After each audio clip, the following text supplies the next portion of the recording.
Hello, everyone. This is criminal profiler Pat Brown. And today we're going back 100 years in Germany to a very famous murder case, unsolved. And the one that, if anybody from Germany is talking about an unsolved case, the Hinterkaifeck murders are the one. I don't usually do this kind of old case. I've been asked many times about so many different cases, and I do not do them. Why don't I do them? Because there's just not enough evidence to examine as a profiler. Because this is an educational channel for crime scene analysis and criminal profiling. It's not a storytelling channel. So if I were storytelling, there will be every case in the world I can tell the story of, and it's interesting and fascinating. But it doesn't really matter whether I can solve it or not, or even come close to solving it. But I'm not a storyteller. That's not what I'm here for. So a lot of these cases, I look at them, I'm like, there's just not really any good evidence. There's a whole bunch of gossip. There's years of newspaper stories blaming this person and that. I have no clue who did this or can even get close to analyzing it properly. So I don't do it too often. But this case, I was asked to do this one over and over again. And I had a lot of reservations about it, but then I decided I would look into it. And I said, wow, this is a case that does have evidence, lots of it. It doesn't have DNA evidence because, well, it's 100 years old. It doesn't have fingerprint evidence. It doesn't have blood evidence. It doesn't have video. It doesn't have a cell phone. None of that is there. What we've got is the crime scene itself, the time frame when it happened, some reasonable suspects, because I did read a book, I'll tell you in a second which one, that at least give you some of the interviews, the police interviews, to help analyze whether they're telling the truth or they're making up nonsense. And there's a lot of behavioral stuff in this that the crime scene will tell us. So I said, hey, this is fascinating. And it took me a bit of time to try to get through the information to determine what makes most sense and what doesn't. Do I have a suspect? Yes, I do. So I'll tell you that right now. Before I get to the story, I just want to welcome everybody who is here in the chat room. I'm sorry I moved it up 3 hours or 2.5 hours, but my granddaughter has a soccer game at 3 o'clock and nobody told me. But thank you for being here in the chat room. If you would like to be in the chat room with these wonderful people, we have a nice community through Patreon. It's $5 a month. You click on the description below and click on Patreon, $5 a month. You can be at every one of the lives, there's 8 a month, one every weekend on a specific case like this, and one during the week, which is a hangout where people throw things at me hey, can you look at this? And what about this news? And we have fun. You don't have to join Patreon to see all my videos. 100% of my videos are available to the public. I want people to learn. But if you're watching my videos, or please subscribe to the channel, because, hey, that would help me a lot with the algorithm, keep this channel going. So please subscribe, hit the like button, hit the bell for notifications, and check my playlists. And if you have a specific case in mind, please go to the search engine at YouTube and put in Profiler Pat Brown and the case you want. And you can also support the channel through the books below. Those are my books, or that little $sign. Click. That's a super thanks. Anyway, all right. That's my spiel. Going forward now to the info. All right. In this case, first of all, let me tell you the book I read. All right. So the book is this. It's called The Hinterkaifeck Murders. Now, by D.A. Chadwick. And one of the patrons had just read this one. I thought it was funny because I just bought it. There's very little as far as books go.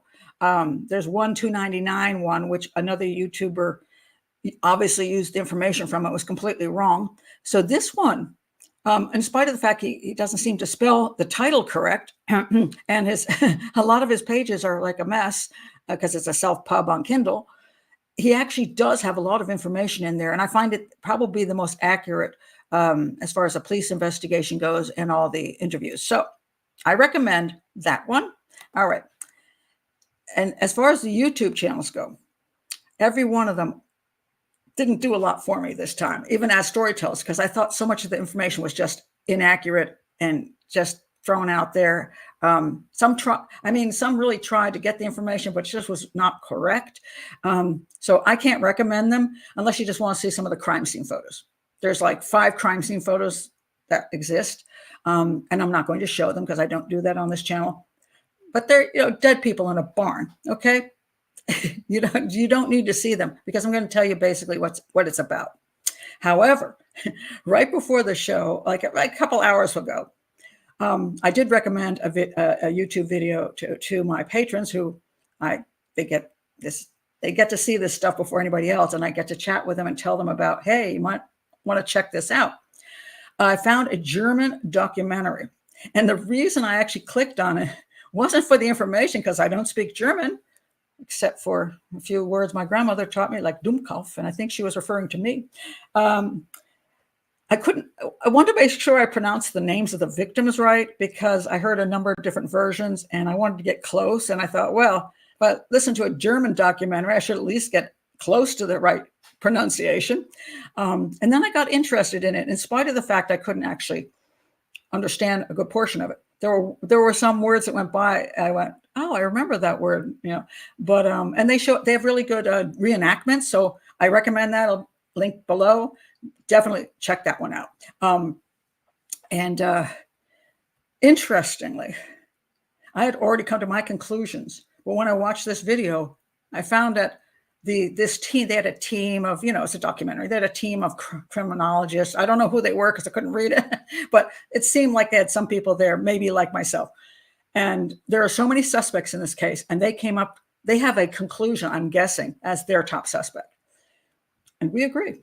So that was really interesting. I'm like, all right. I have some disagreement in some of the way they think things happened.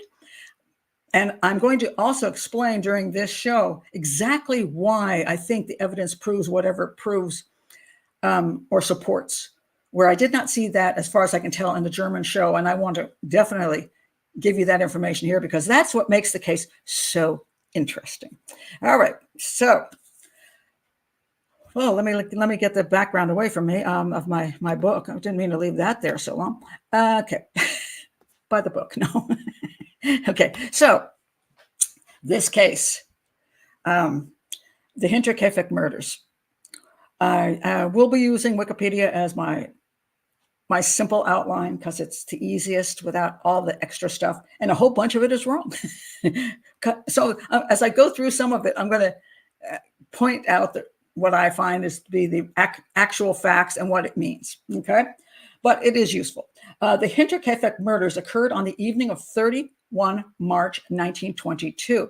Now, one of the reasons they know it happened on March 31st is because it was a calendar, and the page was ripped off. One of those you rip off every day, and it was ripped off. But after April, nothing was ripped off. The bodies weren't found for 4 days. So April 1 was there, 2 was there, 3 was there. So the last time somebody went whoosh, was on March 31st. So when they did that, because once they took that away, I would have to assume I had to be in the evening getting ready for April 1st, April Fool's Day.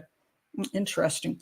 But on March 31st, 1922, 6 inhabitants of a small Bavarian farmstead located approximately 70 kilometers, 43 miles, north of Munich, Germany, which, by the way, is where my father was born. They were murdered by an unknown assailant. Okay, and to this day, it is not proven who killed the family. So therefore, the 6 victims of this were, now, I'm going to tell you who they are. I'm going to try to show you some pictures of them, but the pictures are really sketchy, really sketchy. The 6 victims were Andreas Gruber, and this is definitely a picture of Andreas Gruber, 63 years old. His wife says, okay, I'm going to look at my pronunciation. Cecilia. Okay, like Cecilia, but Cecilia. Cecilia, his wife Cecilia, she was age 72. Now, you might wonder right there, why did she marry this much younger guy? Why did he marry this much older woman? Well, Cecilia Gruber, well, her name wasn't Gruber at the time. She was married before, and she had 2 children with the previous husband, and he died. And essentially what happened was he bought the farm and she got the farm. So when she got the farm, she very quickly married this guy, the younger guy, who happened to be a farmhand there. So I'm pretty sure she married for whatever, and he married for money. But and the two kids she had with the husband, the deceased husband, had grown up and gone away by this time. Just to point that out, so they're not there on the farm. So right now on the farm, it's Andreas and Cecilia. And let me show you some pictures, which are all completely wrong. I'm telling you, they're completely wrong. It's crazy. But this is all over the internet, and I keep wondering why they keep showing these things, because it doesn't make sense to me. All right, this is a picture of, this is the farm. Oh, sorry.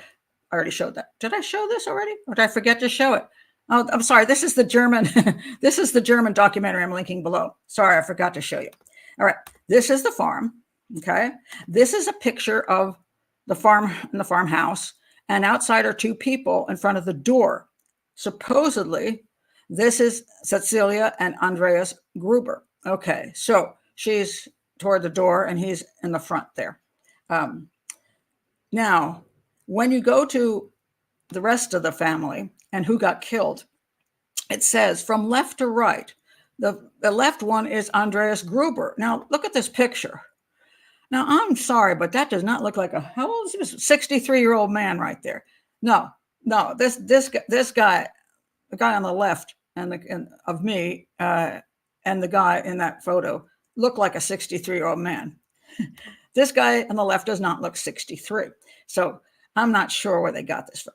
So anyway, but 63-year-old Gruber, his wife Cecilia, their widowed daughter Victoria. Now in this picture in front of us, they're showing Victoria in the on the upper right. She's 35. Okay, all right, I'm okay with that. On the left, you see Cecilia Gabriel. She is the daughter of sorry, I got to get the name right. Victoria. Sorry, Cecilia is the daughter of Victoria. She's 7 years old. And if you're getting all confused now, so we have the mom who married this guy.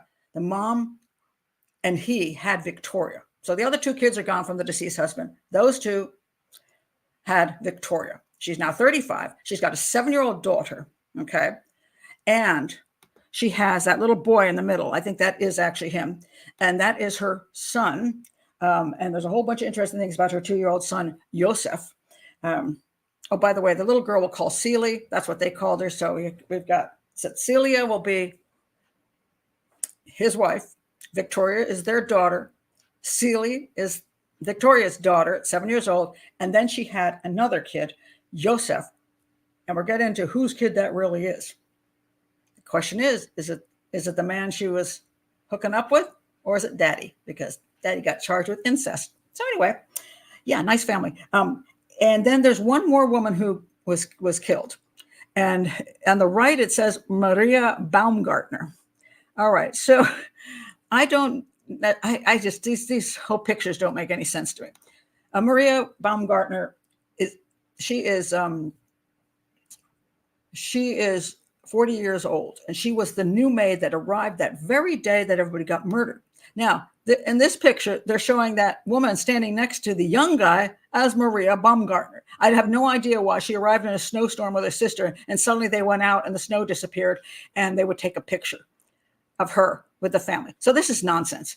So when you see these photos, just chuck them all, except for this is Andreas. I'll give you that. Okay, so what happened was these were the 6 people that ended up dead. So Maria Baumgartner, she arrived that day. She was a new maid. They were all found struck dead with a mattock, also known as a grub axe. So they were all found in, the grub axe. Let me show you what the grub axe looks like. This is a picture of a grub axe. So this is from the documentary, and he's showing how this axe that Andreas had put this little screw in there to do some useful stuff. I think that was with killing animals. And it was basically like hanging in the barn. Okay. They all got killed with the grub axe. All right. Now, 4 of them were found in the barn. Okay, let me show you a picture of the house. Well, let's go back to this one here. Where's my house? My house. Oh, let me put the house behind me. Now I'll put the house behind me. So 4 of them were found dead in the barn. 2 of them were found dead in the house. So the 4 bodies that were in the barn were Andreas, Cecilia, the wife, Victoria, the daughter, and Celie, the little 7-year-old girl. They were all whacked with that mattock. All right, brutally, very, very brutal crime. And in the house was the new maid who hadn't even unpacked. She had just arrived there that day, and she hadn't even unpacked, and she was found dead. And the little 2-year-old boy was found dead in his kind of cribby thing, bassinet type thing. It was 2, but I guess some kind of sleeping thing. He was also had his head bashed in. So all 6 of them had their heads bashed in. And there was some claims that Victoria had some, looks like strangulation marks, and the little girl looked like she had some strangulation, sort of, and some, maybe a knife. And it's very hard to know if this is true, because when the coroner arrived at this house, he did the actual examinations in the barn, or outside the barn. I mean, it wasn't exactly the best kind of, it wasn't a medical examiner. He's a coroner. If you don't know what a coroner is a guy who's designated in the town to do this kind of thing. And if it's a smaller town, your coroner might be the funeral home guy or the police chief. You just designate that person a coroner. How good they are, don't know. But I think the basics are there. They were whacked around with a mattock. The strangulation on Victoria is kind of interesting, and the little girl, she lived for a few hours, and she had some hair in her hands, which is why they believe she was like her own hair, so she was alive, which is very sad. So anyway, that's the basic thing of what they found when they found them dead. Now, mind you, they had been killed on the 31st of March. The police believe, let me check my other thing here. The police believe that they were killed on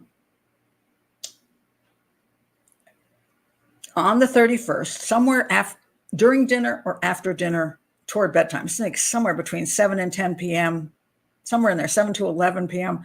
that evening, based on a couple of things. One is that there was some food. This is some of the questions which are a little unanswered.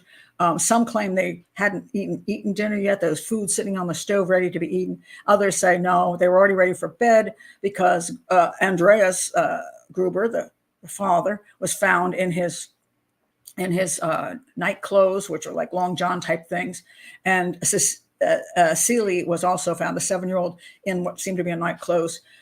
Not very clear about the others and how they were dressed. So 2 possibilities here. One is that, and you always have to look at more than one possibility.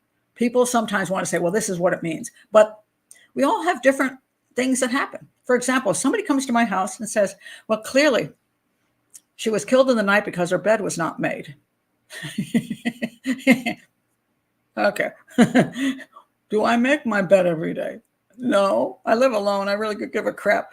I mean, I wish I did it, but when the cleaning ladies come, they make it really nicely. But you can't assume that because my bed is unmade that I was killed in the night. In this case, you've got 2 people at least dressed in what seems to be night clothes. Well, I don't know. They could have gotten comfy early at night, maybe sat down at the dinner table dressed in night clothes. Having long johns on, maybe coming in after hard days of work. Andreas up there changing, and he didn't feel like changing into other clothes, so he just put on his long johns and came downstairs for dinner. Maybe Celie was getting ready. She's 7. She's not going to stay up much longer. Maybe she'd already dressed for bed, and maybe dinner got delayed for some reason, and she came down. We don't know that they were in bed.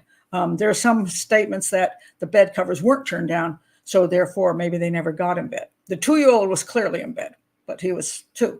Was he up when they ate dinner? I don't know. So we don't have absolute information on that as to why they're dressed the way they're dressed. But it does have some importance in my theory later on, so keep that in mind. Now we go to, let me just go back to Wikipedia, because it's interesting how things go down in time. It says then, the perpetrator or perpetrators lived with the 6 corpses of their victims for 3 days.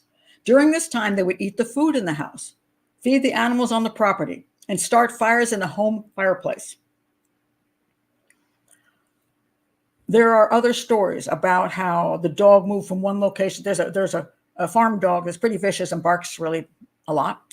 And at one point, he's supposedly seen in a barn. Then he was seen next to the house. And then there's stories about, the chimney is on fire. Somebody's burning something or burning something. And some guy passing by said he saw the smoke and smelled something awful. Although, as far as I know, nobody is burned in the chimney. So some say he made bread. Some say the bread was all gone that the family would have had. So somebody had to eat in the bread. And then there's some issues about up in the attic. There were stories that footsteps were heard in the attic, and Andreas was concerned. So he went up in the attic and looked, but he saw nothing wrong. He's dead the next day. So, I mean, was there somebody in the attic or wasn't there? Andreas also said there were footprints that came from the woods to the house, but nothing leaving. So he was very concerned about that, supposedly. Now, some of this I don't know whether Andreas is making up crap, likes to tell stories, is misinterpreting. I have no idea. And nobody does. So the question of these people who see people around the farm and see these odd things, a cow was let loose, and supposedly up in the loft. Let me show you there's an attic area in the house, and this is a picture from the documentary. So basically this is where the house was set up. So you could go from the house to the different locations without going outside, which is nice in the winter. And it was starting to snow that night. So, and it did snow. But somebody was up in the attic. And let me show you a picture of the inside of the house where the bodies were found. And also it tells us essentially where the attic is. So look at this. All right. So it appears to be, I studied it to try to figure out if there's a second floor. I do not believe there's a second floor. So on the left side of the house, you will see a kitchen. That's where they supposedly had eaten their dinner or were still eating their dinner. And then the maid's room is over to the left in that corner. Then you have the master bedroom of Andreas and Cecilia, and that's their big room. And over to the right of that other hallway, you see Victoria's room. I think that's where the baby was at. Now, one thing I didn't notice was that there was a living room. I don't know if they just didn't have living rooms in those days, or just they didn't want a living room, that they ate in the kitchen. And I don't know, there might have been where that arrow from the kitchen is there. It's not much room for a sofa. I don't know if these are just hardworking farm people, and when they got in, they're perfectly happy to go to their own rooms. But there doesn't appear to be a living room. It doesn't appear to be a stairway up to a second floor. The only stairs we see go up to an attic, and that is important in this story. So now, if you go up the stairs to the attic, I don't know what they actually had in the attic or how often it was used. That's not really information we have. But if you go straight ahead, don't go up the attic stairs, you will go into a feeding room and into stalls and then into the barn. And that's where the bodies were all, see the bodies there? So you'll see 4 bodies in the barn. And then you'll see over in the maid's room, that's where she got murdered on her first night there. Unlucky woman. And then you have Victoria's room, which is where the baby's found. Those little stars represent all the bodies. So that's basically it. So that is the layout, and this attic area upstairs. There was a claim that up there was found some hay, maybe to soften the sounds of footsteps up there, like Andreas says he heard. But he went up there and he didn't see anything. Later on, they said they saw hay up there. Later on, no, he said he heard these footsteps before he got murdered the next day. And Yet he didn't see anything. He went all over the farm, didn't find any people there. But yet after the crime, they say somebody stayed there for 3 days. They claim that there was up in the attic area, there was some hay on the floor, like even two bunches of hay where people could like lay in, which is why the police originally said it was two people. And there was some food up there supposedly, and also somebody who supposedly pooped in the corner. Whether that is true again or not, I don't know. But this is supposedly where they were. Somebody who stayed in the house. And then they were also cooking in the chimney, letting out the cow, moving the dog around. All this stuff is supposedly happening, which is pretty odd, don't you think? I mean, usually when somebody comes in and kills off a family like this, you think they get the heck out of there. You know, that's the normal response to some kind of crazed murderer or murderers. They went in there and did all this. You know, they would probably run away as quickly as they could. It was done at night. It's not even daytime. They don't have to hide during the day waiting for night. They can just take off, get out of there. And so that's a very interesting part of this thing. Why would anybody stay? And of course, did anybody actually stay? Or is this a lot of things put together that aren't necessarily so? But there is one more interesting thing. They were killed by a mattock. Okay, that's that axe I showed you. There was also a pickaxe in the barn, which they originally thought was the weapon. But it turned out that when they were demolishing this house later on, they found in the attic, underneath a board, they found the mattock. Okay? And that was the weapon that killed them, supposedly. That's what they determined. So in other words, the person who killed them, in theory, maybe stayed around and also hid the mattock up in the attic underneath a floorboard. So you see how complicated this is. It's really crazy. And the people who came by the house over the next few days noted they weren't home. They peeped in windows. They're like, what's going on here? It took a while, 4 days, for somebody to come and actually truly look to see who was dead there. I'll get to that in a minute. I'm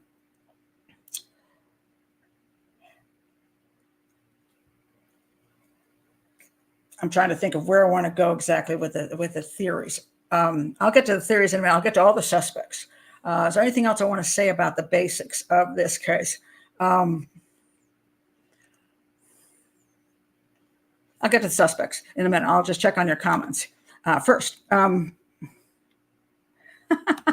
Maybe it's the same person who wrote the Ramsey ransom note. Well, that's an interesting point. Let's see. Okay. Charlotte says it seems like they had a vendetta against someone there. The motive of this case is very interesting because they had quite a lot of money in the house and gold and jewelry, and there was some missing. Some paper money was missing, but not any of the other stuff. Now, if the person's hanging around for 3 days and can take all that other stuff, why aren't they doing it? If it's a robbery, why aren't they just stealing the stuff? It does not appear to be a robbery, although that is one of the theories. Yes, I have a problem with that.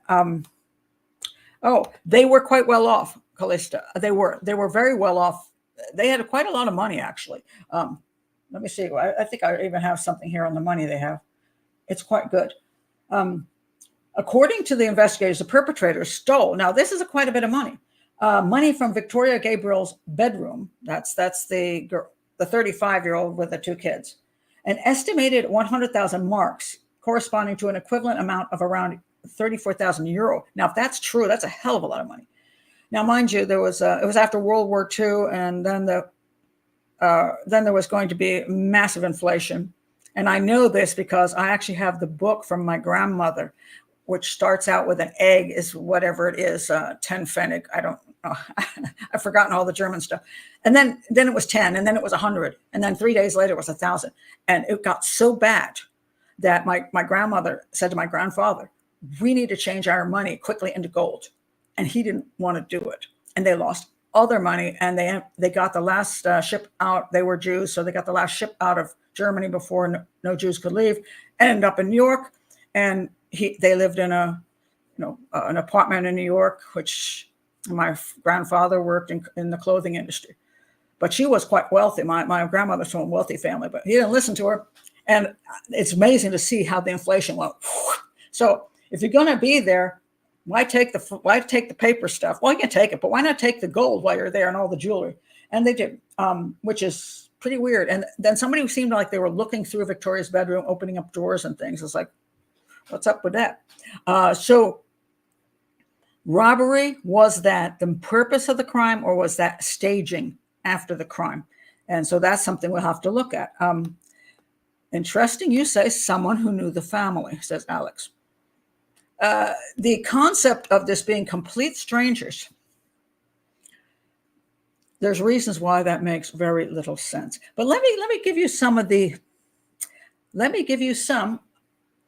suspects, because this is where I'm going to eliminate the majority of the suspects right now.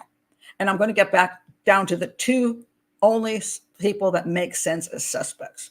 All right. So who were these people? Okay, let me run down to their suspects section. Carl Gabriel, that would be Victoria's husband, who went to war and got killed. And you might say, well, if he's dead, how is he a suspect? All right, this is Carl Gabriel, her husband. Apparently, she got pregnant by him, and then he ran away. He didn't get along with the Gruber family. Well, nobody got along with the Gruber family. Nobody liked the Gruber family. Just put it that way. Andreas was a nasty piece of work, assaulted his own daughter. Nobody liked him. And although he paid people well enough, if they came to work for the day, he wouldn't give you any dang food. Now, that might be Cecilia's problem, because she was supposed to be controlling the kitchen. So maybe she wasn't too nice either. I don't know. But people weren't fond of the family. Let's put it that way. They caused trouble, and they weren't likable people. They kept in the cells mostly, but they just weren't very likable. Well, so Victoria marries this guy, Carl Gabriel. And he is the husband of widowed Victoria Gabriel. He was reported being killed in December of 1914 during the First World War in a shell attack. But his body had never been recovered. All right. So people began to speculate whether he had actually died. So some people think somebody thought they saw a guy in a uniform out in the woods. And so now the idea is that, let's see, how would this work? That Celie is his daughter, the 7-year-old. So he didn't die in the war. So he comes back and decides if he kills everybody there, but Celie lasts longer than the others, because she lasted supposedly 3 hours or something. She didn't die quickly. And so if they were all clearly dead immediately and she wasn't, she would inherit the farm, and he was still officially married to Victoria, so he'd get the whole farm. Okay. This is where people start trying to connect dots that aren't really connectable, and make up nonsense. Well, anyway, apparently the police checked into this, and there were witnesses that said they saw his dead body back in the war. So that's pushing it. And even then, if he did come back and do that, why would he stay in the house? Why would he be hanging around if that's true that anybody even hung around? Because that's still up in the air, and I'm going to get to why that's still questionable. But he didn't get the farm, by the way. The Grubers, not the Grubers. Her family, I believe, got the farm. And then, yeah, I think that's the way it went. All right, so now I want to point out a couple others. The Gump brothers. These are two guys that somebody was dating and basically tried to trash. And, whenever you got a crime like this, some ex-girlfriend or ex-wife says he did it. And then there's a couple of brothers. They went after them. I'm not even going to go through all of them because it's a waste of time. But I will go to so there's a bunch of people who are around that there's no reason to actually believe they did it. And the police investigated all of them, came up 0 with them. Then this guy comes out of the woodwork more recently. His name is Bill James. He wrote a book called The Man from the Train. He alleges that a man known as Paul Muller, a German migrant, may have been responsible for the murders. Why? And people have asked me about this other case. There was a very famous case. hold on a second. Let me go over here. There's a very famous case in the United States called the Villisca Axe murders. I've mentioned it in one of my hangouts, and I will not profile that crime because I cannot come up with enough information to make it worthwhile doing. Somebody took an axe that was outside the house, went in and whacked everybody in the house. 6 people, 6 family members, and 2 guests. Slaughtered them all and then left. He claims that this guy might be a serial killer, and he thinks he did the Villisca murders. And then he claims this, and he claims he committed. He claims how many? He says he went around all around the U.S. and killed. How many people does he claim this guy killed? He did. Via research and newspaper archives, he discovered the scores of murders of entire families committed from 1998 to 1912. Nova Scotia, Oregon, Kansas, Florida, Arkansas, and all these other places where he could have come on by train. Now, mind you, he sold this book and made a lot of money. And I always warn people about when you got an author who wants to sell a suspect, oftentimes they do a massive amount of research, and the research isn't really, the dots aren't really connected properly. But that doesn't matter because they make it seem like it. So they try to make you believe that their theory, based on a whole bunch of stuff that makes no sense, is true. So anyway, so there's no proof he would committed all these crimes, and no proof he even committed the Villisca crimes. Then, because he just has to keep going, they also suggest that Mueller might have been responsible for the 1922 Hinterkaifeck crimes in Germany. The murders bear similarities to U.S. crimes. Yeah, both of them used an axe, essentially, including the slaughter of an entire family in their isolated home, their bodies being moved after the killings. That's not exactly true, but okay. A young girl among the victims, using the blunt edge of a farm tool as a weapon, and the apparent absence of robbery as a motive. Okay, that's part's true. The author and authors, he had somebody helping him for a while, suspect that Mueller, described as a German immigrant in contemporary media, might have departed the U.S. for his homeland after private investigators and journalists began to notice and publicize patterns of family murders across state lines. Not pointing out it was him, but so what? You don't have enough evidence, so what are you going to do? Due in part to improved communication technology, observers increasingly notice similarities between the crimes. And then he says that, therefore, he might have just gone to Germany and killed the family there. I mean, to a conclusion. That's a massive jump. There's no proof that Mueller ever left the United States. There's no proof he ever went to Germany. There's no proof he ever was in the Munich area. It's all nonsense. That he happened to show up and wanted to kill this family. Yeah, no, this is idiotic. So let's get rid of him. So what suspects are left that have anything meaningful? Does anybody know who they are? Has anybody looked at this case and think they know who the 2 suspects are that I have left?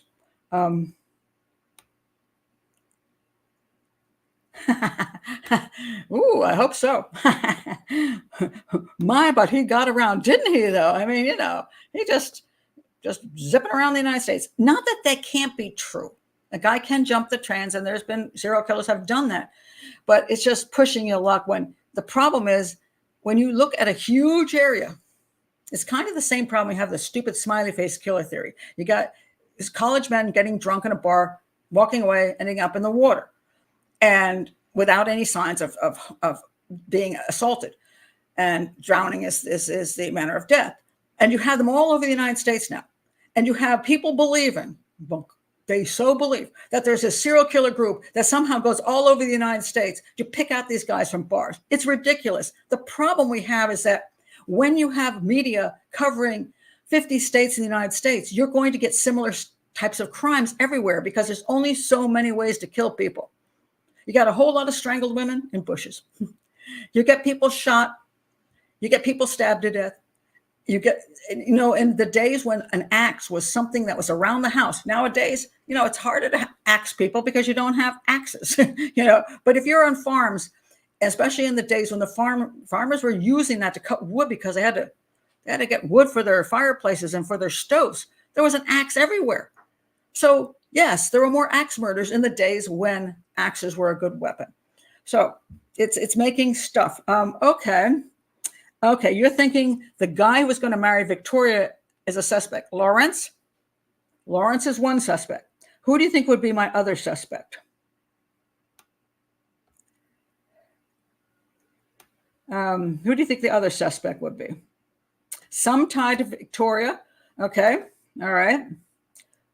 The lovers of Victoria. Well, there are only two. Lorenz that we know of and Daddy. But I'm going to go with that. I entirely agree. Those are my two suspects. Daddy and Lorenz. All right. Okay. And some of you are going to wonder about Daddy, but there's a reason to look at him as well as this guy. Okay. This guy, Andreas, was not a nice guy. He was obviously had very concerning behavior since he had sex with his own daughter. He was mean. Supposedly, there's claims that they had another child in it. He used to put the kids in the cellar and starve them, and one of them died because of it, or maybe two of them died. I can't remember if it was one or two. He was brutal to his family. Not a nice guy. Maybe psychopathic. Family annihilators are often a psychopathic male who has issues with whatever he's got issues with. Now, sometimes it's because they want freedom and to go away and then just not get rid of the family so they can start a second life, a Jeffrey McDonald type. Then we have, what's his name? Chris Watts, definitely annihilate the family so he can have his new girlfriend and go off and not have to deal with responsibilities. That's the kind of, usually that's a midlife thing, in the 30s, 40s when they do that. Then you have the type that give up on life because they feel like they're a failure. And when they say they've lost their job, they're going broke or whatever, it tends to be a little older. Those guys will kill their families and usually kill themselves because they just don't want their families to go on without them. Not because they're being nice, not because they think their family's going to miss them, but because they don't want the family to have what they couldn't provide them. So they just wipe out everybody. So that's another group. And the other one would be a rage crime that occurred because he was now getting older in the 60s. Maybe he's having issues that we don't know about. He said all these things were happening around the house. He could be suffering some kind of delusional stuff, could be having early Alzheimer's, could be all kinds of things that could cause him to decide, become angry and kill his family. And then the maid was just unfortunate. She showed up, she had to go too. So it is possible that this could be this guy. Now, what was used in the crime was the mattock. It was his mattock that he had fixed with that extra little nail thing in there. Now, oddly enough, Lorenz over here, I'm going to get to him in a second, claims that it was once his mattock and he stole it. I don't know if that's true. But anyway, the mattock was used to kill them and it was hidden in the attic. One of the beliefs what makes it interesting is, first of all, if a complete stranger had killed the family, they don't need to hide the weapon. They just need to run away. And why would they hide the weapon? I don't know. I guess they could. It's not like they can't. So that's possible. But if he were there and it was his weapon and he killed the family, it makes a little more sense that he would decide to hide it in a place that he knows exists, which is in the attic. One of the reasons people think it's not Lorenz is because would he know that this place existed in the floor that I showed you the picture of and hide the mattock there? And why would he? Okay, so the mattock thing is interesting for him. Another thing that makes it very interesting for him is that, first of all, they're all killed on his property in the evening. He knows the area well. He's got the weapon.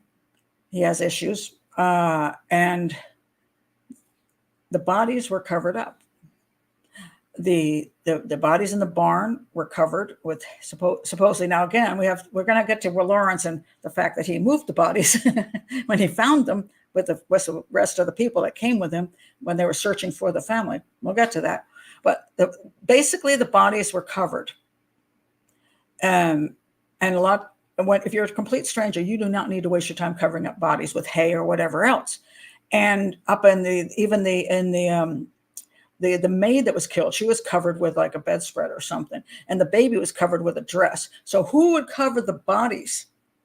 Now, sometimes if you have one body, let's say, people sometimes misinterpret this. They'll say like, well, I've seen this from FBI profiles, and it always drove me crazy. If the serial killer covered the body, the face of the victim, he feels remorse. I'm like, get out of here. Serial killers don't feel remorse. The only reason they might do it is two reasons. One is, you're did you, and just as a throw it out, just throw it over you and you're done, like almost burying them. Or two, they don't want the person somebody look in the window and see a body, so they throw something over the body to keep people from seeing it. Those two things, not because they have any kind of remorse or any kind of feeling that, wow, I shouldn't have done this. But if somebody covered up all the bodies, that's not going to be done by not just one body. We're talking all of them. Why would you do that? Except there is something, some small thing at least, saying, I don't want to look at them. I've done something wrong. That is the number one reason I believe it's not a stranger homicide. Number one reason that was done. Now, once that is done, the next question is, why was somebody in the house? If somebody were in the house, the theory here would be that if Andreas killed them in some rage, killed everybody, now he's in the house going, crap, what the heck do I do? I killed them all. What am I going to do? I can't run the farm. They're going to come after me. I mean, unless I find a way to disappear. He just might have not known what to do. And during the time he doesn't know what to do, he doesn't answer the door, he hides. And somebody comes, he hides someplace people can't find him, maybe even the attic. And maybe he does make some bread because he's just trying to figure out what to do when the police show up eventually. He's just waiting out his time. But he ends up dead. So how did that happen? There is a theory on that finally he realizes the police are coming for me. And therefore, I know I'm going down. And so he commits suicide, essentially. Goes back to the barn where everybody else is. And there's a funny story on that one. Somebody says he then fell on the mattock. Some say jumped off something like a loft and jumped onto the mattock, cut his throat. His injuries were much less than the other ones. Like one smash in the side of his face and a cut here. Or he could have taken the mattock and whacked himself. But the funny thing is, the mattock is hidden away in the attic. So I'm pretty sure if he was bleeding out in the barn, he didn't have, oh, wait a minute. Let me hold on. Let me go put this upstairs. I mean, that's ridiculous. If he killed himself, he would have just killed himself and the weapon would be sitting there. Something makes no sense. Now, there's another theory that he put the mattock away. And when I say theory, there's different little pieces from different places. And a lot of this would be my theory if there were any way to make this true. He puts the mattock away. He's now in the barn. He says, I'm just going to kill myself out here too. There's a pickaxe in the barn. And is it possible that there was claim, and this is why I can't tell if it's true or not, that the pickaxe was somewhere near his body so that he literally could fall on the pickaxe, or he could take the pickaxe and start and going in a rage on himself, or just desperation, just whack himself until he whack himself, cause some damage, and then cut his neck. Is that possible? Possible. So he could have then committed suicide. This is a theory that one can put with him as to why, somebody who knew the home, somebody who covered up the bodies, somebody who hid the mattock, somebody who might have stayed there for days because he didn't know what to do. So that theory has some weight. Almost. I'll check your comments, and I'm going to go to the other guy. The other guy.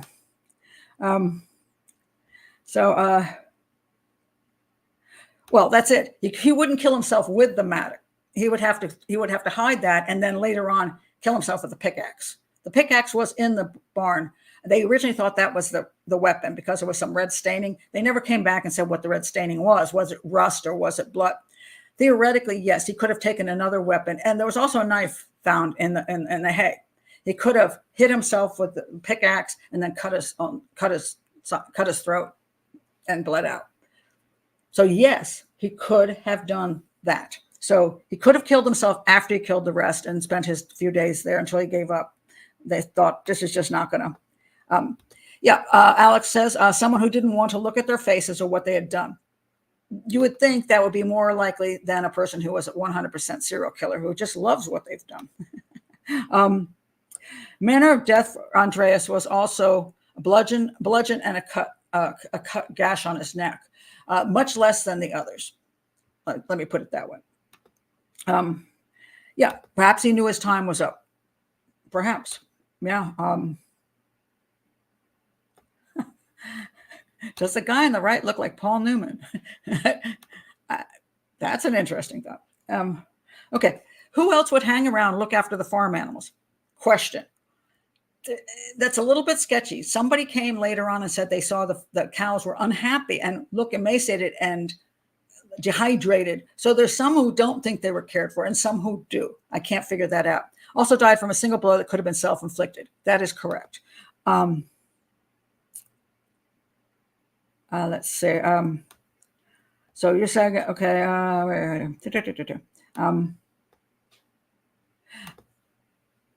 That is one of the theories. Aisha's correct. That is one of the theories, that Andreas killed everyone else. And then Lorenz, let me tell you about Lorenz. But yes, that Lorenz then came over, saw what he had done, and killed him. That is another theory. Okay. Now, let me tell you about Lorenz so we can go to that theory and see which one makes more sense if you're profiling this crime and studying the crime scene stuff. But I'll reiterate, this is not a stranger crime. There's no way this is a stranger crime. I don't care all the little things people said they saw or he said, whatever. I say he could have dementia. He could be making stuff up. He could be lying. Who knows? The fact is, there's absolutely makes no sense. This is a stranger crime. So I can't go with that. So I believe it had to be someone who was connected. And the other people who were connected to the family had two not such great ties. These are the only two guys I think could have committed the crime. So family annihilator. And then what about this guy? All right. What about that guy? So the basics about him, let me roll you some basics on Lorenz. All right. So Lorenz, shortly after the death of his first wife in 1918, Lorenz Schlittenbauer was believed to have had a relationship with Victoria Gabriel.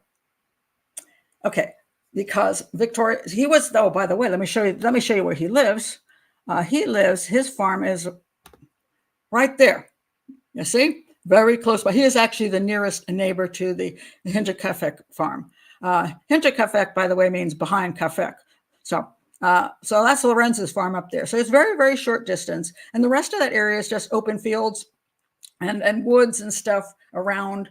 That they did see people come, walking through the property sometimes. And so it wasn't like it was so isolated that nobody was ever in the area. But it was also isolated enough where if you did something quite wrong, people might not know about it for a while. On the other hand, what's also important to know is that the Hinterkaifeck farm, as you had people coming to it, the mailman came to it. The next day, I think it was the next day, guys came with coffee on their backs, bringing them coffee. They bought coffee from these coffee vendors, and big, huge sacks on their backs. They bought coffee from them. And then a guy came. The reason everything was found out was a guy came to fix a piece of equipment on the property. And he said, nobody's here. And he kept knocking on the doors and nobody answered. So he finally said, okay, I'm just going to go ahead and fix it. And he fixed it. And when he finished, he went back and said, hey, I spent 3 hours fixing it. And I want you to know I did my job. We still couldn't find anybody. And so he went to talk to Lorenz here. Lorenz is like the first of all, the nearest neighbor, and also the kind of the town guy around the town, basically, and said, hey, I can't get hold of these people. I don't want them to be pissed at me. Can you find out what's going on? And this is when he sent his sons over. And his son came back and said, we can't find anybody. And so he then got 2 other neighbors, and the sons and the neighbors and 5 of them went over there and then went in the barn and all this and found the bodies. Okay. So, but let's learn a little bit more about Lorenz. So he was hooking up with Victoria. And supposedly he was married at the time. And Victoria, this is his story. Victoria came on to him because she was like kind of a slut, and she just wanted sex with somebody besides dad, I guess. And so he didn't want to touch her because he was married. Okay. But when his wife died, he popped up on her doorstep saying, okay, I'm available really quickly. So we can question that, So Schlittenbauer came under suspicion by locals early in the investigation because of his, okay, I don't want to talk about his actions yet. Essentially what happened was they skipped that whole part here. She got pregnant. He was going to marry her. Then she got pregnant with the Joseph kid. And she said it was his kid. But then she admitted, well, she had sex with daddy too. So they'd already been to court over incest before. Oh, because you know what happened? 6 months prior, the people claim that the maid that was there 6 months prior to this left because she heard weird things and thought the house was haunted or people were hiding there. But that's not why she left. She left because she ran into Andreas and Victoria and less than an appropriate situation, and she got out of there. 6 months went by. They couldn't find anybody else until they found this one woman to come and be the new maid. So anyway, he's like, oh, well, maybe it's your daddy's kid. So there became a battle where they wanted him to accept paternity of the child. I mean, it could have been the dad, but then he could have been the dad, and he was the dad in two ways. So so this became this battle, and he didn't want to take, they said, okay, you won't have to pay child support as long as you accept paternity. And they even said, Victoria said she even pay him to accept paternity, I guess, because she didn't want to say it was her dad's kid. And so there was this thing that went back and forth on it. And she paid him some money. He accepted paternity. Then he reneged on it. And it's kind of questionable exactly what the situation was when they were murdered. But Joseph's, who fathered Joseph, we don't know. I'm sure he didn't know. But he was going to marry Victoria, and then say there was problems came up, and then his wife died, and then he could marry her, but they say it was confusing. He wanted to marry her supposedly, and then she didn't marry him, and there were some issues about why she didn't marry him, which is confusing too. And then he remarried. He was just fairly new remarried when the murders went down. So that's kind of who he was. So why would he be a suspect? Well, after his sons came back and said, we can't find them. It's like, we don't know what's going on. He returned to the house, got into the barn, and immediately his foot knocked into something. And he's like, oh, here they are. And he started messing with the crime scene. Here's the first piece of information, in my opinion, that says it's not Andreas. He removed, not only according to him, but according to the two men who were with him, they saw him do this. And this is where it is a huge, meaningful thing. Am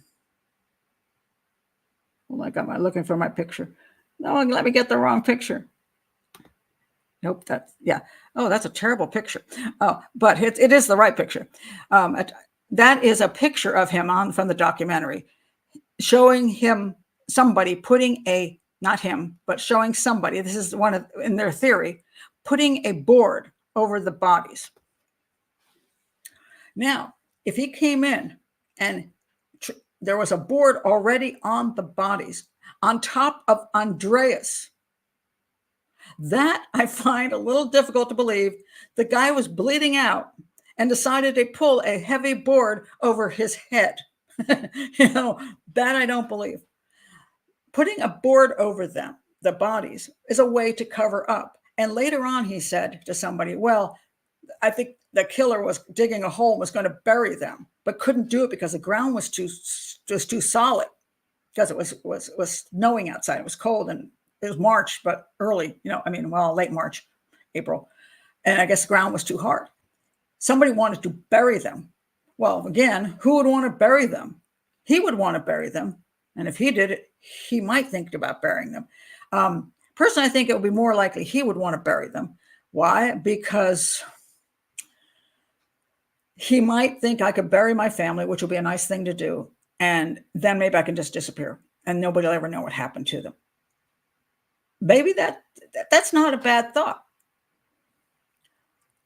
So it's still possible that, yes, he killed the whole family, put away the mattock, and then somebody else came in and killed him.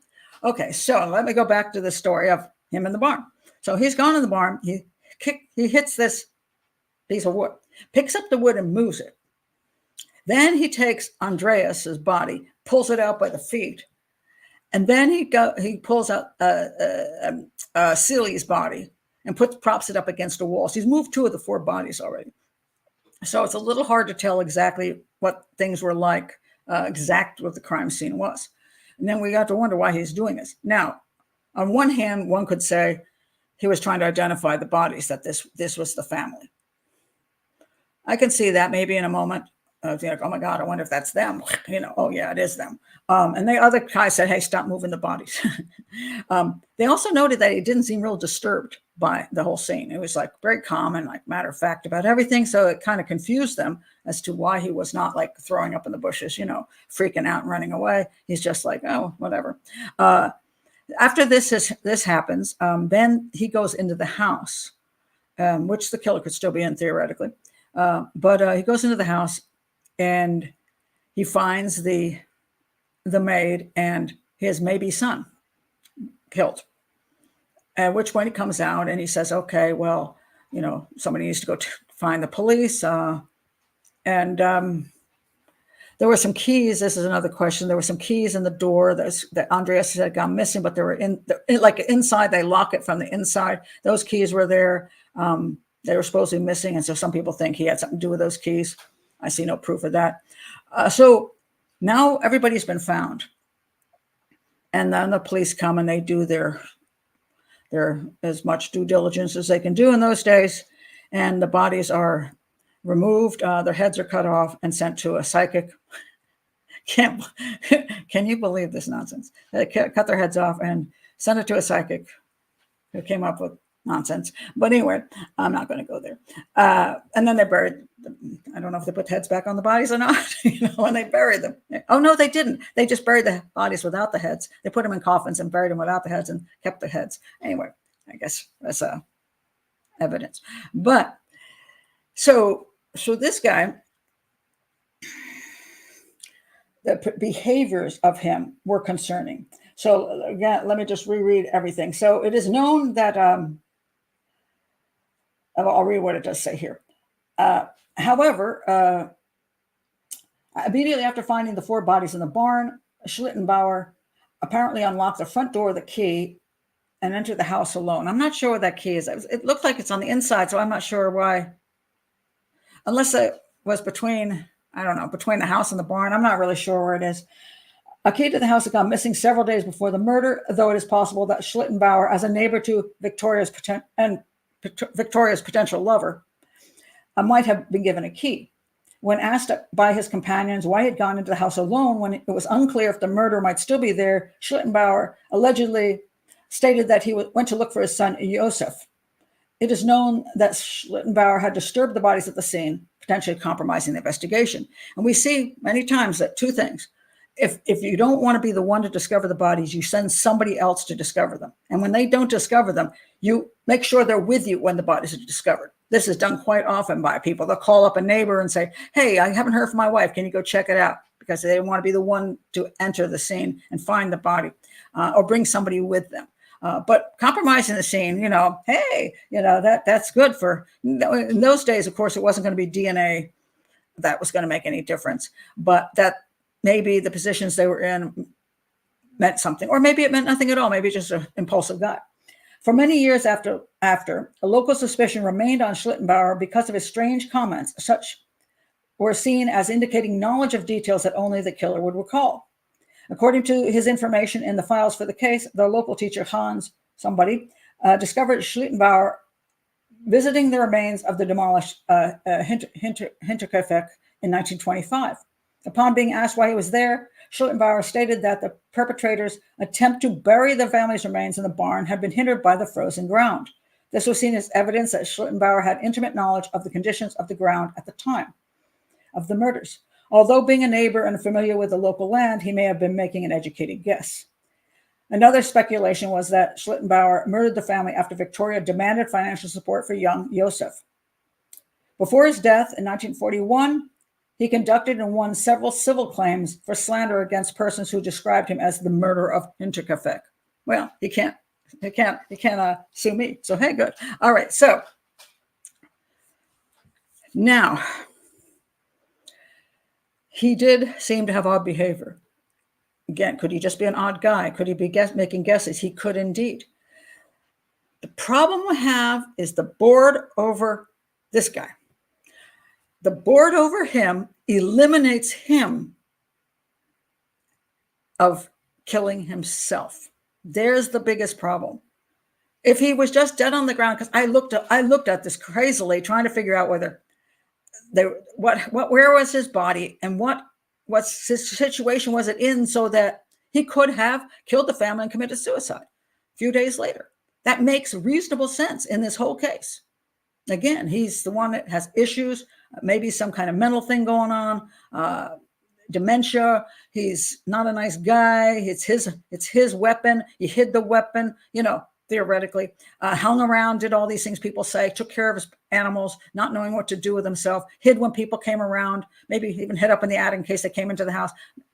All makes sense, except he couldn't kill himself and pull a big board over his head. I can't come up with a good possible way that he could do that. Bludgeon himself, cut his throat, and hide under a board. Theoretically possible. If he was like staggering around and decided he was going to pull a board over and hide with his family, you could push it and say, or not. I'll tell you one other thing that bothers me about him doing it is that he was ready for bed. He's theoretically ready for bed. It was evening. He's ready for bed. Now, all four of them end up in the barn. If he's involved, three of them, he got to go to the barn. Now, here is a theory that has been pushed, and I'm going to possibly deny this theory. Now, it could be true for him, and it could be true for him. But the theory all went like this, that someone lured all four of them separately to the barn. So the original investigation had a couple guys, some hiding in the house, maybe whatever. Let a cow go and in the barn or whatever, so that it made noise or moved or did something. And someone in the family went, oh, there's a cow loose, and lured them to the barn. And when they got to the barn, they opened up the door and the guy whacked them over the head and then beat them. And then that person is laying there, and others are going, hey, why didn't so-and-so come back? So the next one goes in, whack, whack, and hides behind the door again. And then the third one goes, where are the other two? And they go in and whack, whack. And then the fourth one, finally, Celie, the little girl, the 7-year-old, because her grandfather, her grandmother, and her mother are no longer in the house, says, where are they? And she goes to look for them too, and whack, whack. All right. And then after they finish whacking them in the barn, then they decide to go in and kill the other two, who, are two people who should not be going to the barn. So that makes sense that they did not go to the barn, because the maid is not going to do that. She's taking care of the baby, maybe put the baby to bed. She's in that one area of the house, and she's not near the barn, and she's not interested. Okay, one at a time. All right, so what is the German theory that I saw in this documentary, which was similar to mine, but I have a slightly different viewpoint on it. So they have him showing up, beating on some door. I don't know, because I don't speak German, so I don't quite know what they said, but beating on the barn door there somewhere. And supposedly Victoria, the 35-year-old, right? She's out in the barn taking care of the cows. She may be the one that's still dressed, which is why she wasn't considered right away. She was considered to be the first, by some, the first person killed. Also because she appeared to maybe have been strangled or choked or something. So she's out there. He knocks, or somehow she gets in there and starts talking to her, and she pisses him off. So he starts strangling her, right? And she does part of that strangling, and then she escapes enough that he grabs the axe from the wall and starts whacking her with it, right? And kills her. And then he's like, wow, she's dead. Now he's in the barn with her. And somebody says, where's Victoria? Why is she back in the house? So the second person goes out to the barn and whack, whack. Third person goes out to the barn and whack, whack. And now Celia looks for her mother. Whack, whack. Okay.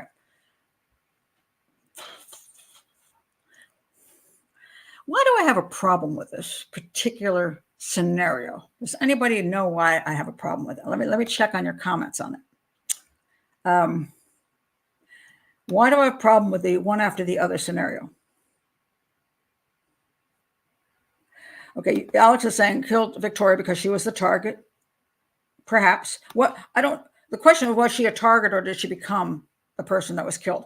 Is this a premeditated crime or is this not a premeditated crime? I don't think it was premeditated. I think it was a rage crime by one of them. More likely this guy. Let's see. I think the shady dude on the right did it because strangling is very intimate. Yes, seems a little weird. Well, he was intimate with his daughter, Victoria. So she could have said, well, Daddy, I'm not having sex with you anymore. And he's like, it's possible. I have no problem that he could have been the one who killed her in that sense. And he got mad. And so that's possible.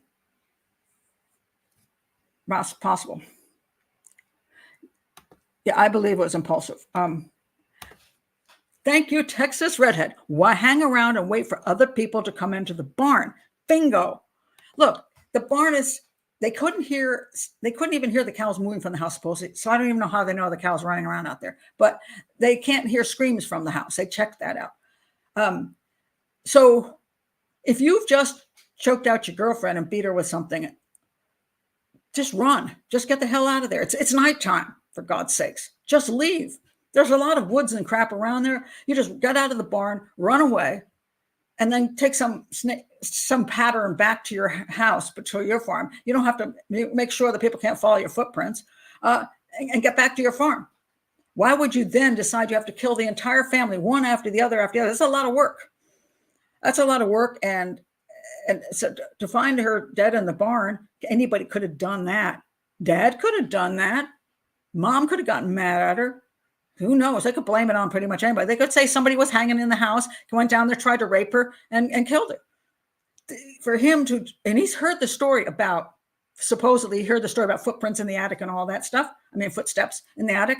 He would already know the story that they thought somebody was creeping around. He would just get the heck out of there. So that makes no sense to me. So I do not believe, like they showed in the German documentary, that he had a fight with Victoria in the barn, choked her, hit her, and then waited for each one of them to come in and then killed the. Also, if he's killing people in the barn, that's the family. Why does he need to go up and kill the maid? And maybe he wants to get rid of his baby. Or maybe he's pissed off because you don't want to get stuck with the baby. That's possible. It's like, wow, if that 2-year-old's still alive, I'm going to have to take care of it. I'm going to have to, it's going to sick that kid on me. So maybe he did want to get rid of the kid. So okay, I'll go with that. That makes sense. He goes up there to kill the kid and he has to kill off the maid too. All right. But why not just get out of there to begin with? Right? So that is problematic. Now, he, on the other hand, let's assume Andreas was involved. How is he going to get out of there? Well, if he gets out of there, the whole family's like, what happened to Andreas? So he cannot leave. So in theory, if he killed Victoria, he would have a problem. And maybe he's in the barn going, I don't know what to do. I don't know what to do. His wife comes in finally, says, what's going on out here? And he whacks her one. And then he's there, and maybe Celie's right behind her because looking for her mommy, and then he whacks her. So the one at a time only makes sense for him if he were the killer. Doesn't make sense for him if he were the killer. All right. So now we have two scenarios. He killed his family, hung around. He came over, found out his son, if he thinks it's his son, is dead, got pissed at him and kills him. Well, how does this happen? Does Andreas say, okay, I'll show you where all the rest of the dead people are? And he follows him to the barn, and then he's already hidden the mattock. So he follows in the barn and kills him with a pickaxe and then covers it up because he could do that. It's possible. Is it overly probable? I have a bit of a problem about how that would all end up in the barn. Unless he got to the barn and Andreas showed up at the same time, and then they had it out there and he whacked Andreas. And then he had to cover it up because, my God, I don't want people to think I killed anybody. So he just covered up the bodies and ran. So he knows what happened, but he wasn't the one that was in the house for 3 days. So is this possible? Yes, I guess. It's not, I say I have a bit of a problem with it, but it's possible that he just killed Andreas and Andreas killed the rest. Here's the other scenario that I come up with. He comes over to see Victoria. They're in the barn. So when does he show up? I'll point this out. I'll ask you this question. Why, if he killed Victoria, would he need to kill the rest of the family? What are your thoughts? What are your thoughts? Why would he have to kill the rest of the family if he was to kill Victoria in the barn?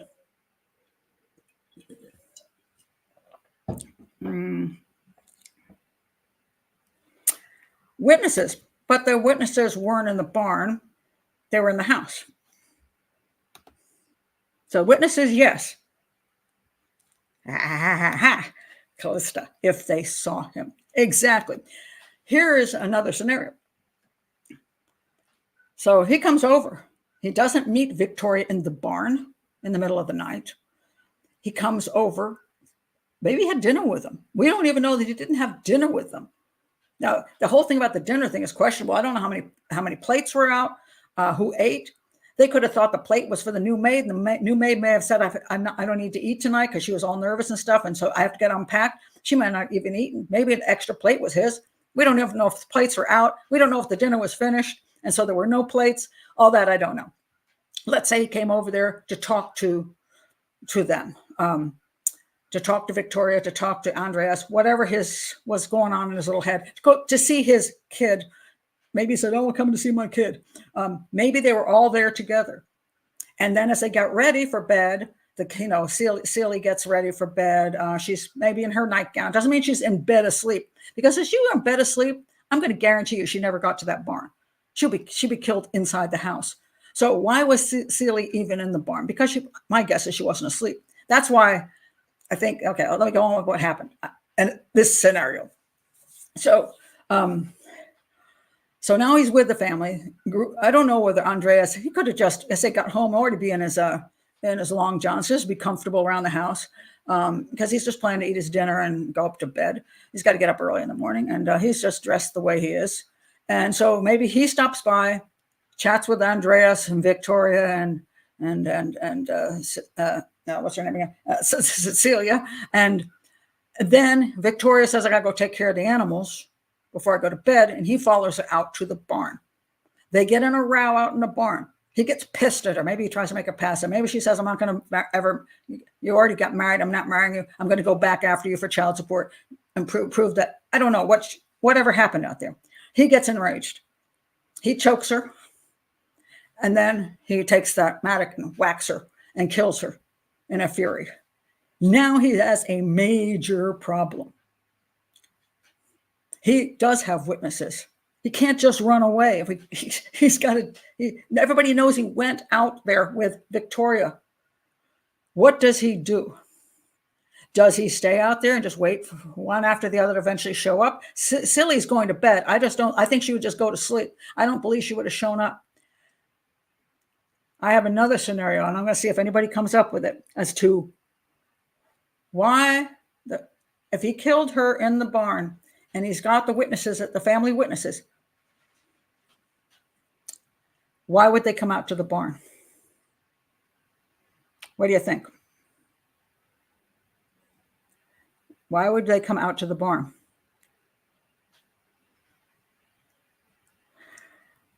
Screams. No, apparently nobody could hear the screams. No, I don't think. Supposedly they couldn't hear it from that location. And if they heard the screams, and they all went out at the same time, hearing the screams, they open up the door and they come in. None of them had defense wounds. None of them had defense wounds. So if they came in separately, you could see why they don't have defense wounds. They come into a dark barn, you go whack. But if you have 3 people coming to the barn at the same time and you whack the first one, you're going to have defense wounds on the other ones. Or they're going to run away and they're going to be dead in the yard, or all kinds of things are going to happen.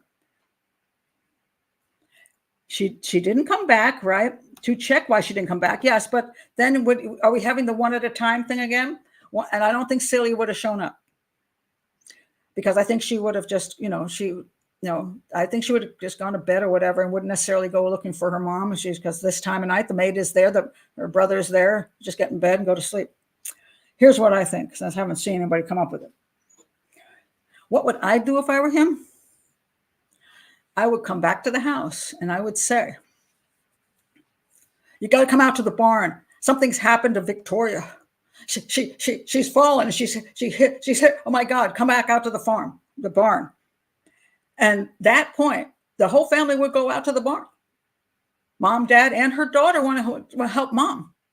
When they get out to the barn, if you have a family and they see the body, her laying there, and I don't know if they put straw over part of her or turned her in a way that they wouldn't know exactly what situation she was in, they are going to rush up to her. And what happens is you have 3 people with their backs to you. Now you got no defense wounds. First you hit Andreas, because you got to get rid of Andreas first, because he's the big guy. You hit Andreas, and then you go bam, bam, bam. That thing is lethal, and you do it in seconds, and then you continue slaughtering them after you've done that. Now you're done with that. Then you go back to the house and finish the rest of them off.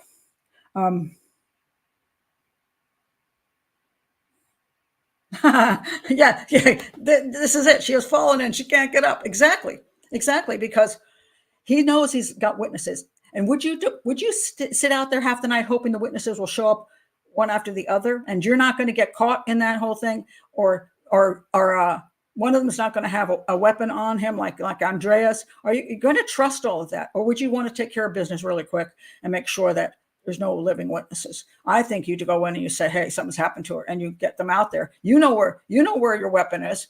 As soon as they walk in the door, you grab your weapon and come behind them and nail them all. So that's what I think is a better scenario.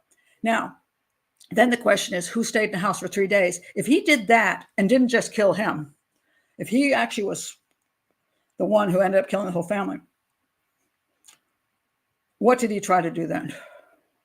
Well, what happened over those few days? And here's what happens sometimes when you have somebody who does something like that. One is that he's trying to cover up the scene because he doesn't want it to lead back to him.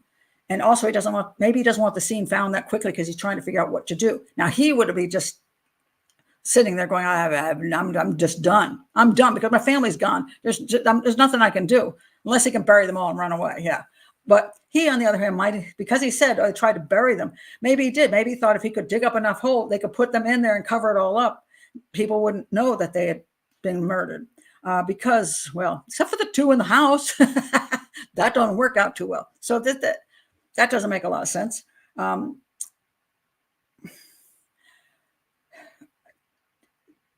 It's possible he returned to the house a number of times if he did it. He was, they say, the neighbor. He had ways to get there, and people wouldn't know he was coming and going. His present wife, apparently she didn't alibi him very well, so he could have come and gone quite a few times and got himself back into the house to try to figure out what to do. Like, okay, maybe I should make it look like Andreas did it and he was still alive. Although they shouldn't put a board over him then. Maybe I can make it look like those strange people that were in the house, right? There were supposedly people in the house. Okay, I'll make it look like there are people hiding here. And he could have staged that, gone into Victoria's room, stolen some of the money to make it look like a robbery, maybe gone up into the attic. He could have easily hidden the mattock up in the attic, and then try to put some food up there to make it look like somebody's staying there. Maybe shit in the corner. I don't know. You could have done that to make it look like strangers. Could have played, let the cow loose in there just to mess with people's minds, to make people think something was happening there after they were killed. And the dog issue too. The dog was a vicious little dog, and apparently was very good at barking at everybody and and it had a smashed in face. Like his eye was, I think it might have blinded him. His face was smashed in. Somebody smashed that dog. Would Andreas smash his own dog? I don't know why he'd bother smashing his dog. It's possible, and he was killing his family in the barn. The dog started barking. It was driving him nuts, so he just turned around and whacked at one. That's possible. It's also possible he did the same thing. Supposedly the dog moved from the barn to the house. Again, I don't know whether that, and either one of them could have done that. So the biggest problem with this whole case is the board over Andreas. If the board hadn't been over Andreas, I would lean toward him, but the board was over his body, according to the witnesses and even himself. He moved the board. So he had to be involved at least in killing Andreas, if not killing all of them. So can we come to an absolute conclusion on whether he killed all of them because he was witnessed, or whether he came over later and found Andreas and killed his family and was that pissed off that he had to kill him? I don't know why he'd bother, because first of all, I don't think he liked the kid anyway.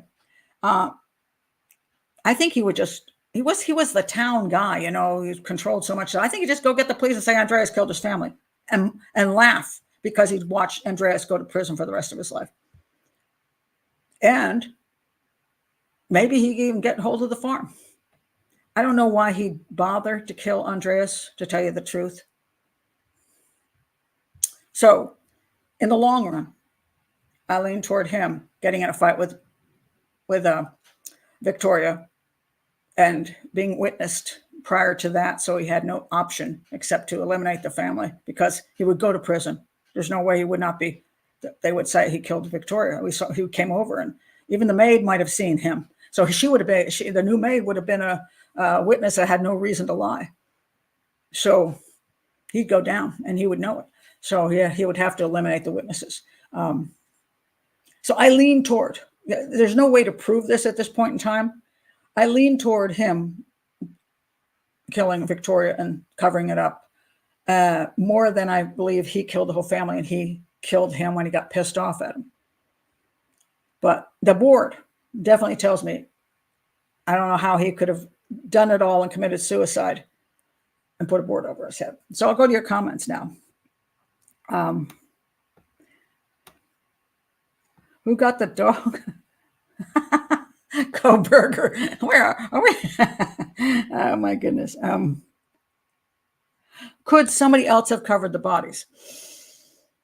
Well, nobody else was there prior to. He was the first person to come in to where the bodies were, and he uncovered the bodies. He didn't cover them. And I don't see that makes, so if he were the first one to walk in, he obviously isn't going to cover up the bodies. He's going to uncover. Now, you could be pointing out the fact that somebody else came in and found the bodies and covered them up and didn't want to tell anybody. They were shocked and just wanted to cover them up and run away. It's one of those possibilities, but I find it unlikely. Unlikely.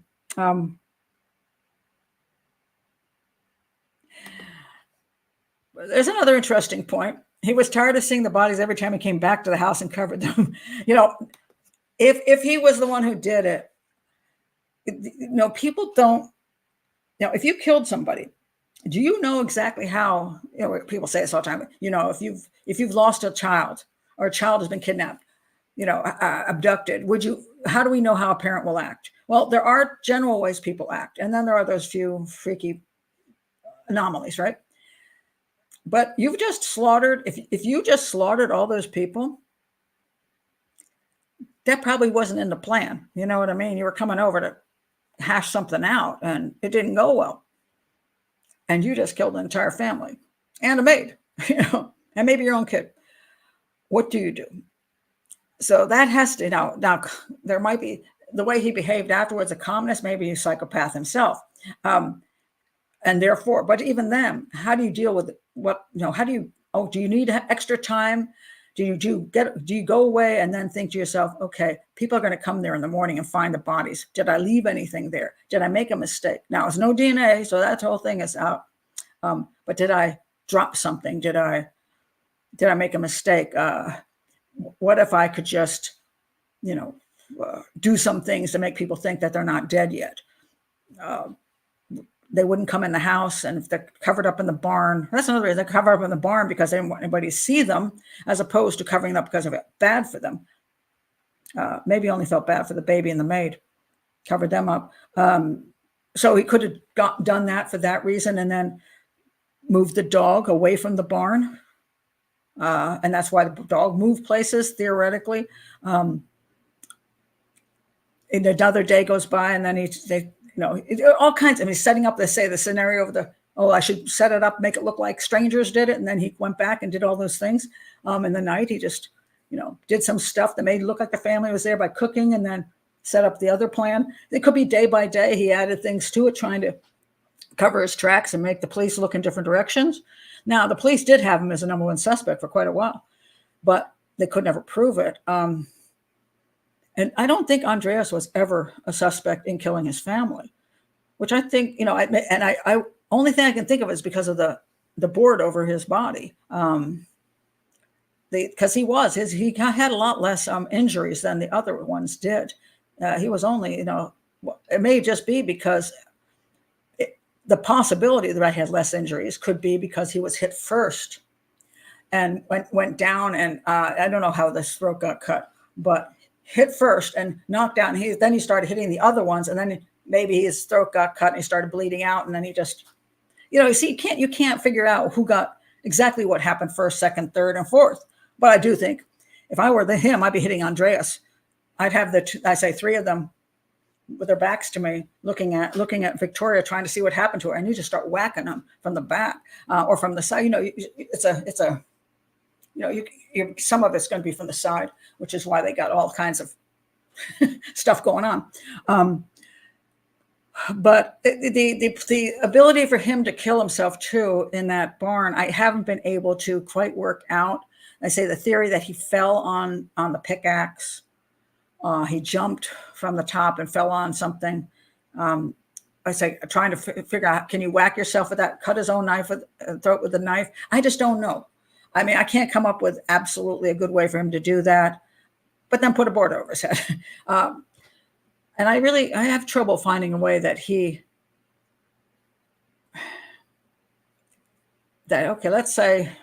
let's say he came over and went up to see his son, and Andreas is like, no, don't see your son. And he goes up there and finds his son dead and the maid dead. He said, oh my God. And he covers him up because he can't stand to see them like that. And then he runs down, and Andreas runs to the barn, and he goes into the barn and he sees the other dead people. And then he picks up the pickaxe and nails him, and then covers him up.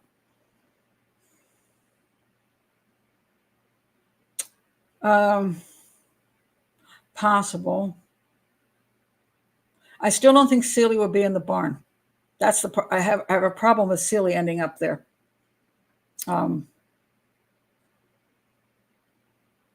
do. Because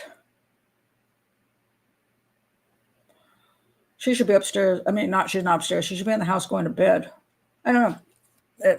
Unless she was already, going to look for her mother with her grandmother. I prefer my scenario with him coming back and saying something happened to Victoria. It makes more sense to me. But can we absolutely prove these things? No. But I can tell you, it's not a stranger homicide. Nobody was hiding in the house and came out and killed everybody. That's just nonsense. So it comes down to these two, and it comes down to most likely that he was involved in the whole thing, or at least in killing Andreas. But because again, I just don't see that he's ready for bed and everything. I just don't see that it makes a whole lot of sense for him to have decided to. I don't know. I lean toward him killing Victoria and taking out the rest as witnesses. So, yeah.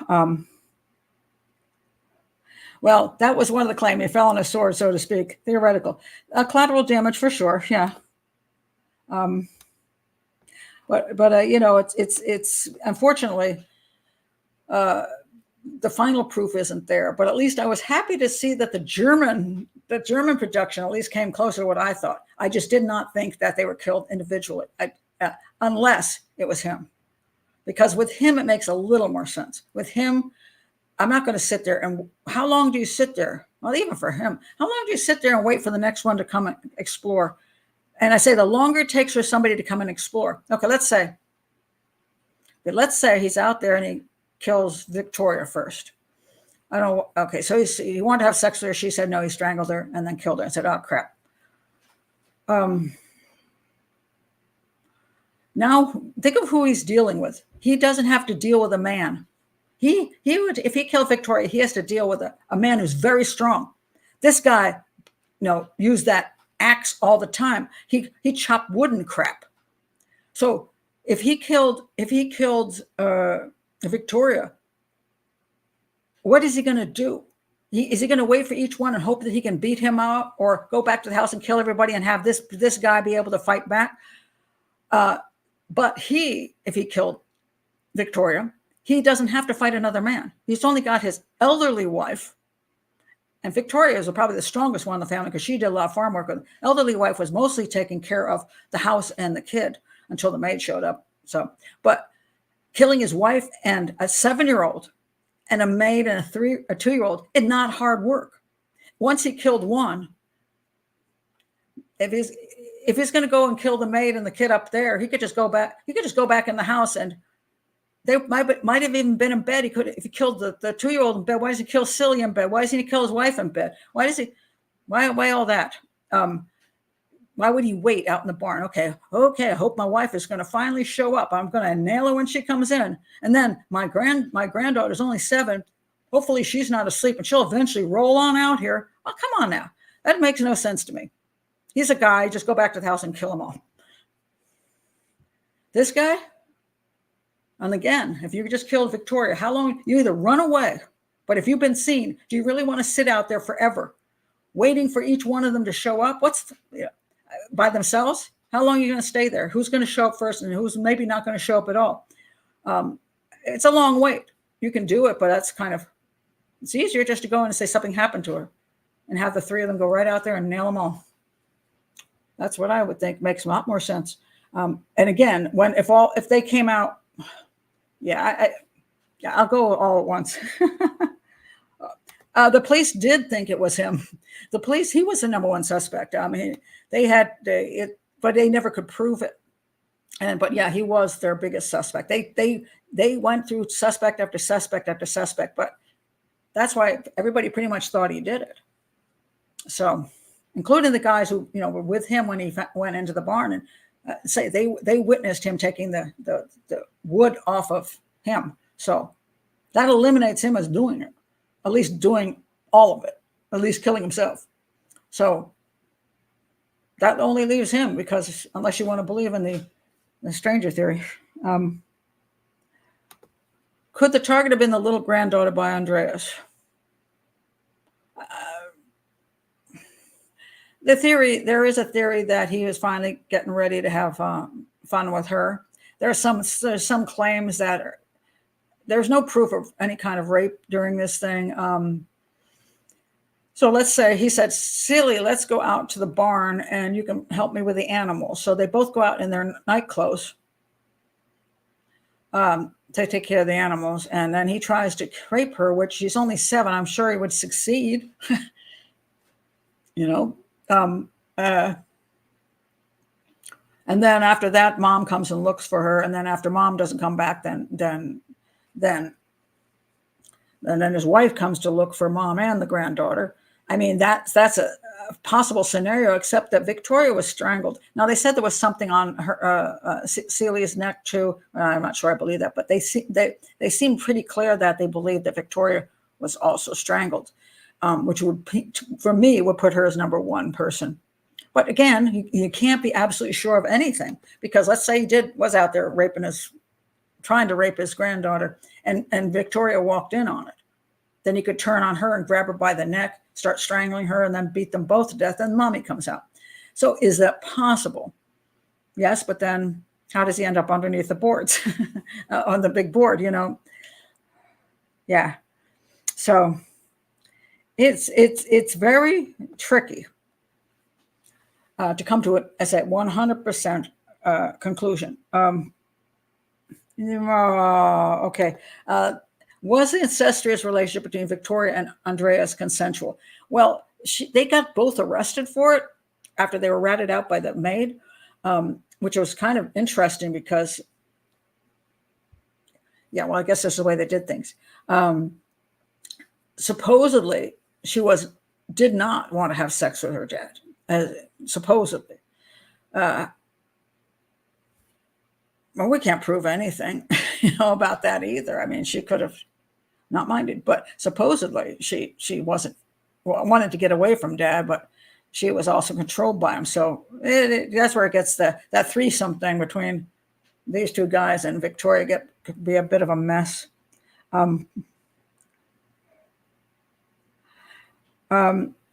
would have thought it would have been taboo to talk about. Well, apparently it was all over town. Everybody knew they had they all knew about that. That's one of the reasons they thought that he was a creep, It's like, because he's having sex with his kid. But pretty much everybody knew. Yeah, everybody knew. But so anyway, I think I'm going to stop here. But I thought it was a fascinating case because there was enough evidence to say this is not a stranger crime. And there's also, I would say, 70% of it points to him killing all of them. 20% to him just killing Andreas and him killing the rest of his family. And 10% Andreas managed to kill himself in some way. And for whatever reason, some board was on there that maybe he kicked it on top of him by accident. I don't know. So these are the things we don't know. So we can't be like, well, I know the truth about this, because I don't. But if I had to pick, I would lean toward him attacking Victoria in the barn after spending time with the family. So he then had to kill witnesses. That's where I'd lean toward. Now, if I were doing an investigation, see, this is where profiling would be useful in the investigation. Then you would check out all these things. Is it possible he could have killed himself? Is it possible that the board wasn't on top of him? Is it possible that he killed all of them? Is it possible he just killed Andreas? You start looking at all these different things, trying to figure it out.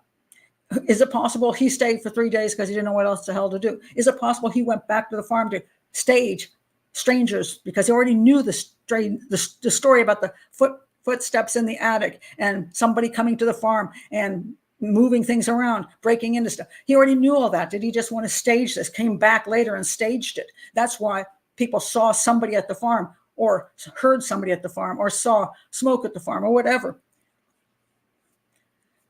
So, and again, I think that I have trouble with the fact he would have just killed Andreas.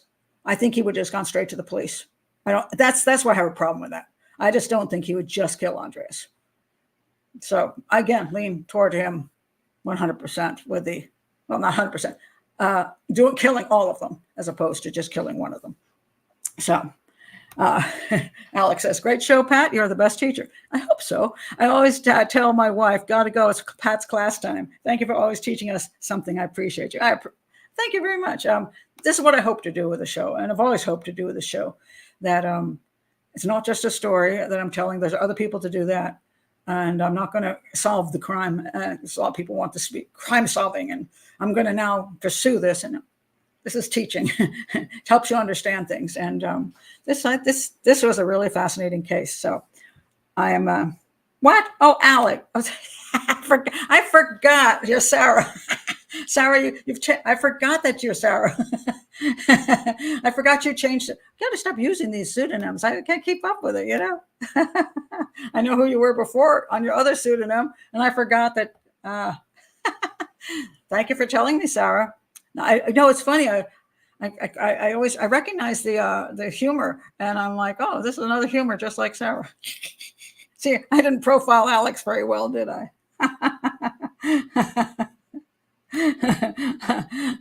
I'm glad you found it so.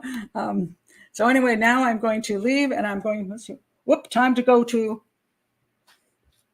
Oh my gosh, got to go. Soccer game starts in 15 minutes. So again, if you're new to the channel, please do like and subscribe. All of you, I hope to see you this week for the hangout. And if you want to be in that chat room with all these great people, join Patreon. And I will see you next time. Bye.